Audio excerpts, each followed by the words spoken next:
My name is Danielle Mila, and today we're going to talk about salary negotiation. Why I brought up this topic is several years ago, I applied for a tax preparing position, and I was worried that I was going to get devalued based off of my experience in education. I asked for a raise.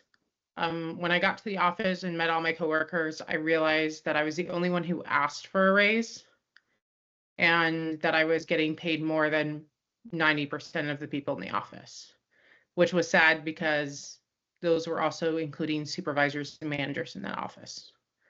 And I don't want this to happen to you where you're the person whoever, everybody else in your office gets a raise but you.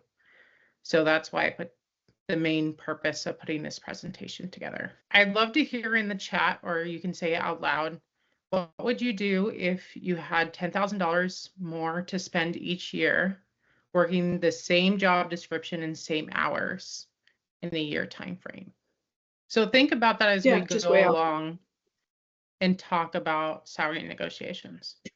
So many people think when they're going into salary negotiations that they're bracing for impact, they're begging for money, or they're walking on eggshells. Have you both felt this way when thinking about salary negotiations? So salary negotiations is like a chess match. You need to understand the skills in order to win the chess game. And that's what we're going to go over today. I tried to make it as simple as possible to create it in a BRAVE framework. So B is build your case, research your worth, anticipate your objections, voice your value, and explore solutions. So the first one is building your case. This is preparing for the negotiation meeting. The first step is going to be 3 to 6 months before the negotiation meeting. You're sending an email to your boss, which I'll go over in the next slide. The second step is building that file of achievements. And the third one is updating your boss about your achievements, because you don't want salary negotiations to be this abrupt thing that's a surprise to your boss. So the first one is a template you can use if you like. You can revisit in the recordings. I'm just going to briefly state it. I'm excited to work on XY projects coming up. I want you to do an exceptional job, and I would like to talk to you for a few minutes about how I can excel in my role. I have some ideas of my own, but would like to get your guidance as well. Would a 15-minute discussion next week be okay? Going into that meeting, that 15-minute discussion, you're going to want to set up at least 2 to 3 obtainable and measurable goals. Once you create those goals, you're going to start putting a file folder of information together. So that could be before and after results, revenue impacts that you made, performance metrics,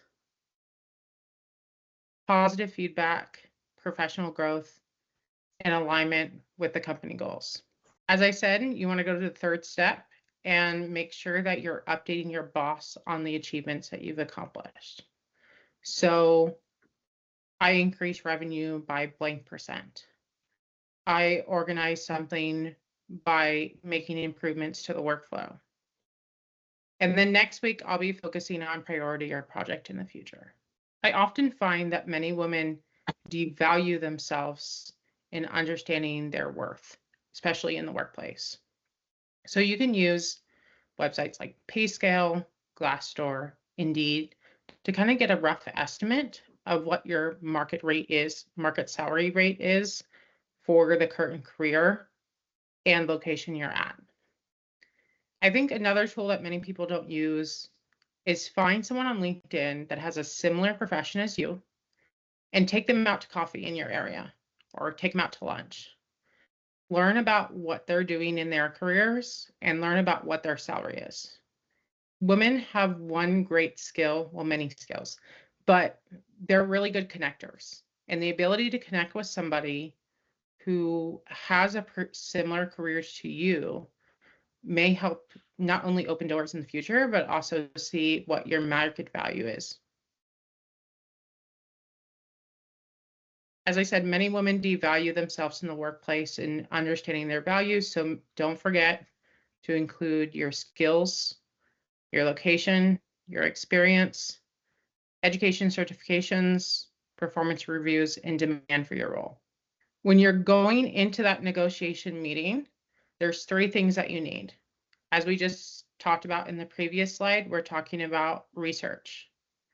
The research portfolio that you're putting together, the file of accomplishments, that file folder that has all your achievements, and any other value add-ons. Many people are going to experience objections. The thing I hear the most from people is, what if they say no? And it's very possible they may say no.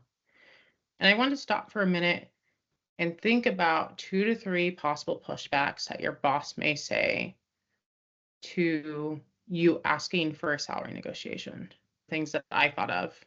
So we're under a salary freeze at the moment. We're competitive compared to other companies. It's not within our budget right now, which is what I heard. We need to wait until the current projects are all wrapped up. We don't give raises outside our annual reviews. Let's circle back 6 months from now. Now, these all sound awful, but very common. And I just wanted to pause for a minute and realize that this salary negotiation process is a chess game. I want to go back to the previous slide. Try not to take it personally if they say no, because at the end of the day, it's the company's responsibility to give you as little as possible for the most value. And it's your responsibility to voice your value. So to voice your value, here's a 3-step process. So you're going to think about the problem, the solution you solved, you made to the company. Here's the 3-step process, an example. Onboarding took too long, delaying productivity. So you created an online module and checklist. Based on doing that, the impact you created was you reduced onboarding time by 50%, saving $50,000 annually. Worst case scenario, you may have to explore other solutions, like paid time off, a job title change or promotion, flexible work hours, professional development budget, or performance or sign-on bonuses. Remember back to what we talked about before. If you had $10,000 more per year, what could that do for you? So don't be hesitant to ask again for a salary negotiation, because that could be $10,000 extra in savings that could save you for a rainy day or help you in the future. Make sure that you're valuing yourself within your workplace.